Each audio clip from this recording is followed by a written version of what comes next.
Hi everyone, welcome to my channel. My name is Gillian and I am a naturopathic medical student, and I'm assuming that you are the same if you found my channel.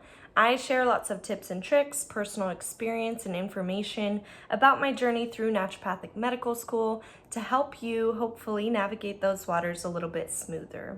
So today's video, I am diving into everything that you ought to know about NPLEX 1, which is the first of 2 licensing exams that we have to take in order to become licensed naturopathic physicians.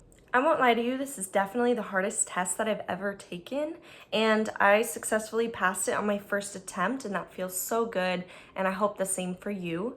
But do keep in mind too, I've talked to some people who have graduated and have taken both NPLEXs, and they actually found the first to be harder. So once you pass this exam, you can rest a little bit easier through the rest of your education.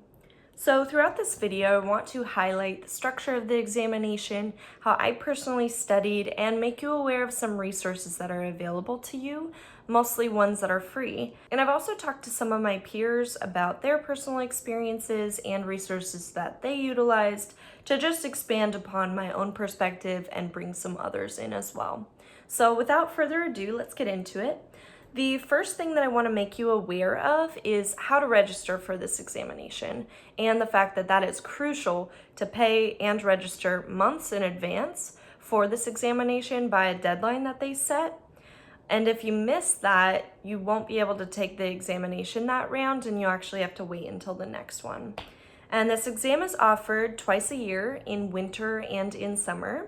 And you can find all of the details for registration, including the deadline dates, under the NABNE website, which I'll make sure to link below in the video description. And NABNE stands for North American Board of Naturopathic Examiners, and this is a group of licensed naturopathic physicians who put together this test every year and help to administer it. And so I'll be sure to include a link to their website in the video description below. The next thing that I want you to be aware of is also found on that NABNE website, which is the NPLEX Blueprint. So this can be purchased for really cheap from the NABNE website, and it's essentially a layout of how the exam is structured and how many questions are asked about the various topics, like embryology and microbiome and biochemistry. And I found it really helpful to know kind of what to focus on with my studies to be more efficient with my time. So this was my very first step in preparing for my examination. My next step was doing some research into what study materials were offered to me for free through my school, because your girl's cheap and medical school is not. And so I think as many free resources as we can utilize, we should. So I actually didn't pay for any additional study materials while studying for this exam, and I think that it's totally possible for you to as well. But I will be mentioning some paid resources that some of my peers used as well that they felt were worthy of their purchase, so that just what all is out there. But the resource that I found to be most useful is Dr. Paul Anderson's website and his guideline for studying for the NPLEX 1. And he also has one for the NPLEX 2 that I will be definitely utilizing as well. So I'm going to be providing a link below to his website, where he's got a really great series of courses that focuses on the basic sciences for the boards, both the NPLEX 1 and 2. So his videos are absolute gold, and the very first video in his series is going over the structure of the examination and how it's created each year, which you may be tempted to skip over, but I really advise you not to, because I found that initial video to be really useful.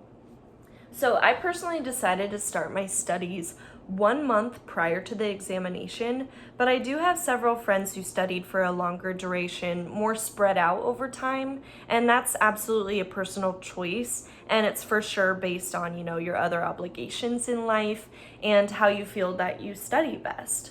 Personally, I decided to go really hard for a month so that I never had to take it again, and that was my mentality. So I studied most days around 10 hours or so, but I did take some days off for fun, and I actually spent a lot of that time at the beach and outside while studying, and I think that really helped me stay motivated, because I didn't feel like I was missing out on my summer by still being outside. And I also know too that I don't tend to do so well with a very strict schedule. So instead, I'd allow myself, to sleep in some days and study from bed some mornings and still have a life also. But I did make sure to communicate with the people in my life that I needed to make some sacrifices that month and that I'd be a bit MIA so that they were aware and didn't tempt me with too many fun plans.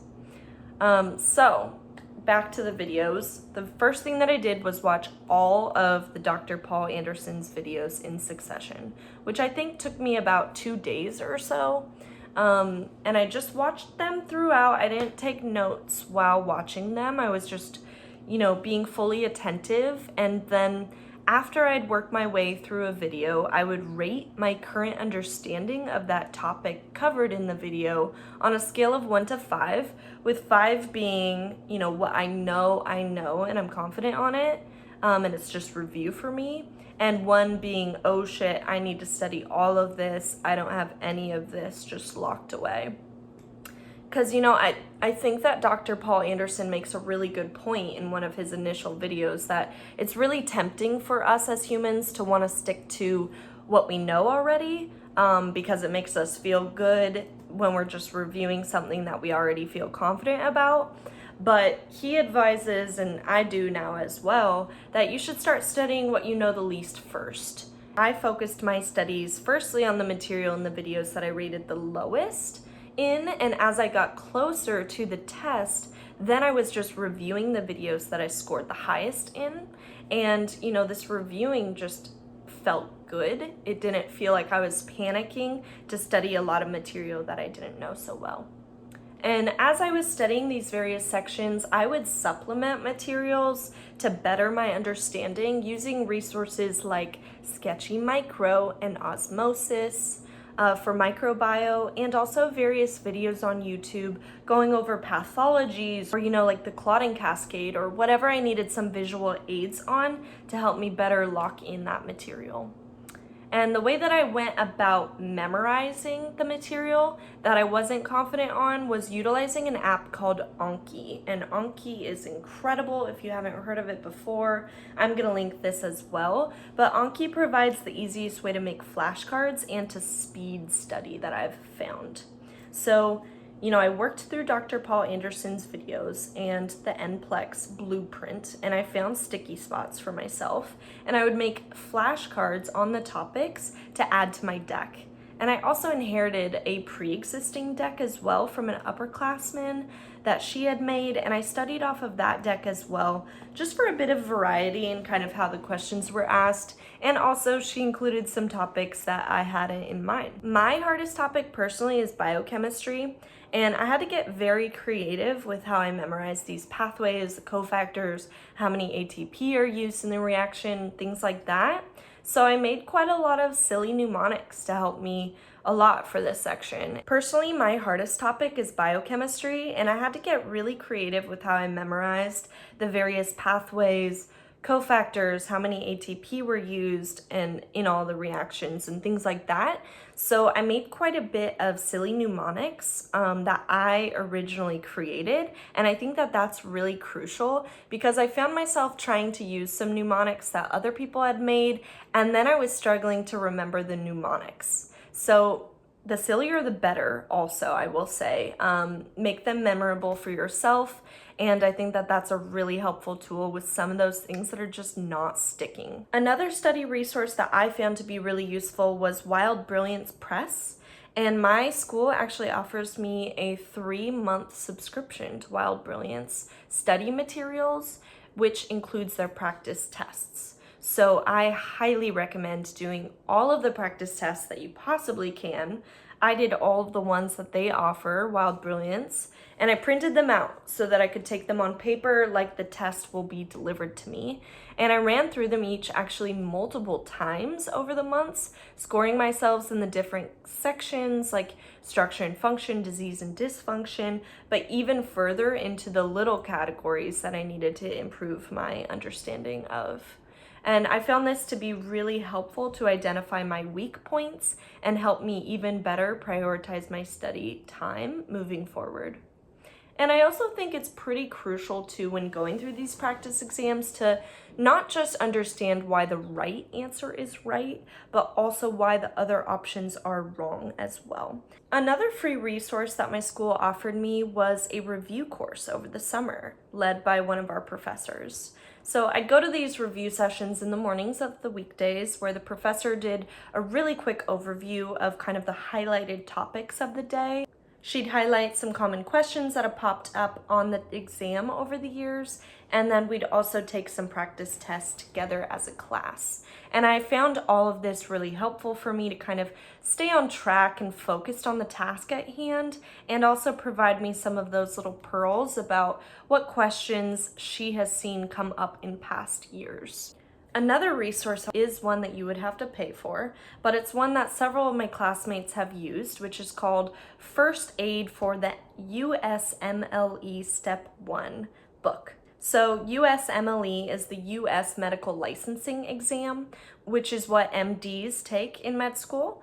And I've heard mixed reviews about the usefulness of this book for the NPLEX, but, I wanted to at least put it out there for you as a resource. And, I'm sure that you could even find it in most libraries too, if you just wanted to check it out and see if it's a good resource for how your brain works. So next up, I want to go into the structure of the exam itself. On the exam day, you show up bright and early to the testing center, and you're going to take the exam in 2 parts, separated by a lunch break. And each section that you take is 2.5 hours long, and it's a mixture of questions on the various topics rather than kind of being separated into structure and function for one section and disease and dysfunction for the other. They just blend them up. And, most likely you will see some questions that you have no idea what they're talking about. And you're just going to have to make your best educated guess and try to narrow down the answer options best you can. And you can always come back at the end of it if you have some extra time. But, I would caution you on the danger of overthinking it. So at some point, you're just going to have to accept that it may or may not be right and that you got to move along. Another thing that I want to talk about too is how crucial I think your mindset is going into the test itself.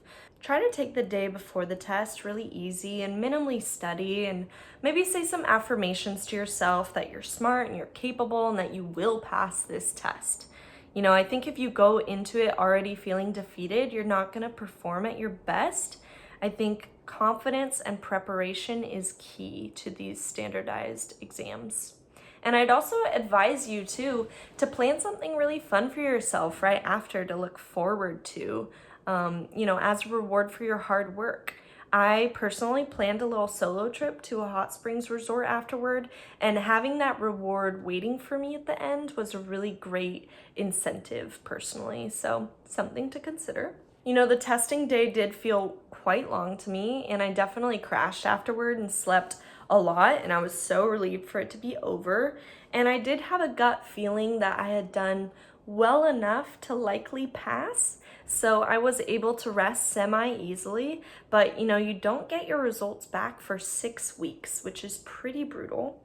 And after those 6 weeks are up, first they will post an unofficial result online, and then a few days after, you will get your official results in the mail. And they send you a paper in the mail with a visual scale illustrating your performance in each of the 2 general areas of structure and function and disease and dysfunction if you pass. But if you didn't pass, apparently they send you an even more extensive breakdown of the categories that you need to focus more time on, which I think is really helpful of them to offer.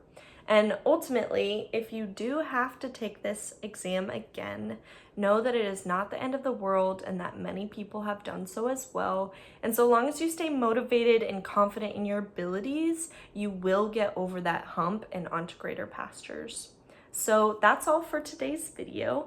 I hope that these tips and resources help you to successfully pass the beast that is NPLEX 1 on your first attempt, and helps you along your journey to becoming a licensed naturopathic physician. So thank you so much for watching, and if you found this video to be useful, don't forget to like, subscribe, and hit that notification bell for some more helpful content coming soon. So good luck on your examination, and I hope to see you on the finish line.